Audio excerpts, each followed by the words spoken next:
হুট করে বাড়ি থেকে বেরিয়ে যাবে আর আমি মা হয়ে সেটা জানতে পারবো না? মা, মা বলে আর নিজেকে পরিচয় দিও না। যতদিন বাবা বেঁচে ছিলেন ততদিন তোমার মধ্যে একটা সত্যিকারের মা অনুভব করতাম। বাবার মৃত্যুর পর তার চাকরিটা পেয়ে আজ তুমি অনেক বদলে গেছো মা। এখন তুমি শুধু নিজের স্বার্থ ছাড়া আর কিছুই বোঝো না। বাজে কথা একদম বলবি না, যা নিজের ঘরে যা। না, আর আমি এই বাড়িতে থাকবো না। তাহলে কোন জাহান্নামে যাবি? জাহান্নামী হোক বা পুণ্যস্থানী হোক, আমি চললাম। দাঁড়া, আমার অবাধ্য হয়ে তুই এক পাও বাড়ির বাইরে বেরোতে পারবি না। আমাকে বেঁধে রাখার ক্ষমতা আজ আর তোমার নেই মা। ওই বাইরের রঙিন জগতের স্বাদ আমি পেয়ে গেছি। কাজেই তোমার শাসনের গণ্ডি ডিঙিয়ে আমার জীবনটাকে উপভোগ করতে আজ আমি সেই রঙিন জগতের দিকে ছুটে চললাম মা। কি বললি? আর একটু পরিষ্কার করে বলছি, শোনো। তোমাদের সবাইকে ছেড়ে আমি সৈকতের সঙ্গে ঘর বাঁধতে চললাম। মা, তুমি আমায় মারলে? হ্যাঁ, মানলাম। আজ আমি বেশ বুঝতে পারছি আমি নিজের সর্বনাশ আমি নিজেই ডেকে এনেছি। প্রথম থেকেই যদি আমি তোকে শাসন করতাম, তোর আজ এত অধঃপতন হতো না। অধঃপতন? অধঃপতন তো তোমারও কম হয়নি মা। ভানুমাসির কথায় মিথ্যে সন্দেহের বসে সেদিন বৌদিকে তুমি ভুল বুঝেছিলে। তোমার কথায় আমিও বৌদিকে অন্যায় শাসন করেছি। বৌদির জীবনটা নষ্ট করে তুমি আবার দাদার বিয়ে দিতে চলেছ। এসবের শাস্তি আমিও পাচ্ছি, আর তোমাকেও পেতে হবে মা, তোমাকেও পেতে হবে। পাবো, তবু আমি যে সিদ্ধান্ত নিয়েছি তা আমি করবই।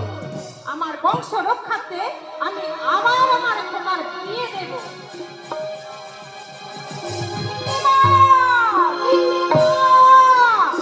বড় সর্বনাশ হয়ে গেছে, বড় সর্বনাশ হয়ে গেছে।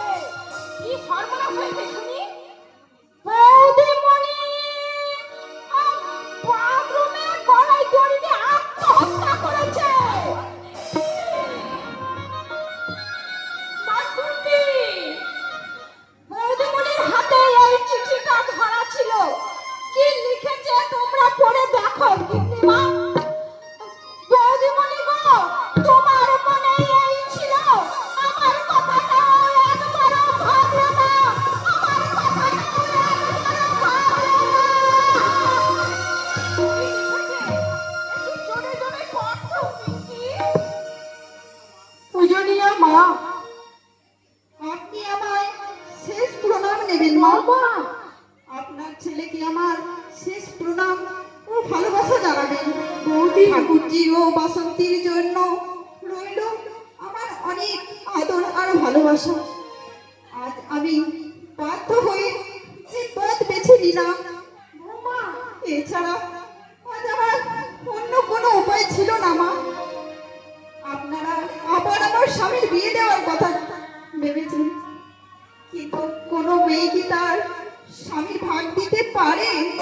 পারে না মা, পারে না। তাই তো আজ আমাকে বাধ্য হয়ে সরে যেতে হলো।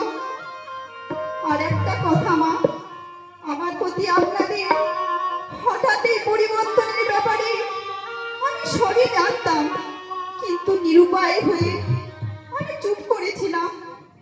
ভানুমতির কথা মতো যেদিন আপনি আমার পরীক্ষা নিতে মিথ্যে চাকরি দেওয়ার কথা প্রচার করেছিলেন, সেদিন আমি প্রচন্ড জ্বরে অসুস্থ হয়ে বিছানায় পড়েছিলাম। আপনি শুনলে কষ্ট পাবেন, তাই শত কষ্ট সহ্য করেও আমি আপনাকে জানাইনি। সেদিন বাসন্তী আপনার জন্য চা করে নিয়ে গিয়েছিল। সেদিন তোমার জন্য আমি চা করে নিয়ে গেছিলাম। বাসন্তী এত জ্বর, বাসন্তী এত জ্বর গায়েও, বৌদিমণি এত জ্বর গায়েও আসতে আসতে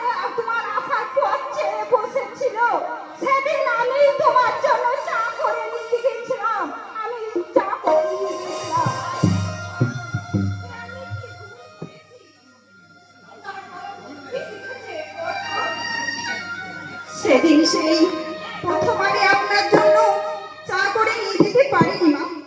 সেটাই হয়তো আমার বড় ভুল। সেই ভুলটাই আপনার মনে আমার সম্পর্কে মিথ্যে সন্দেহ জাগিয়ে তুলেছে।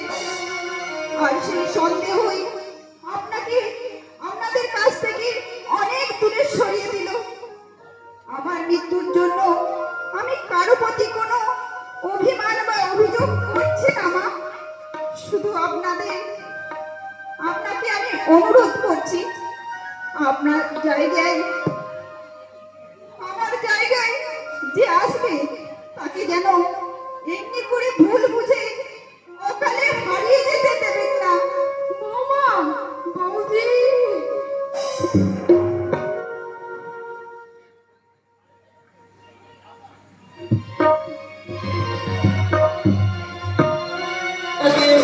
সবই যে হারাবে,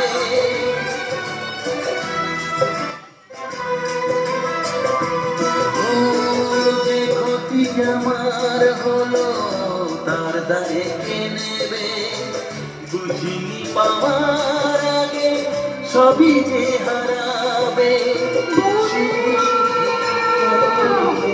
মরণের সাথ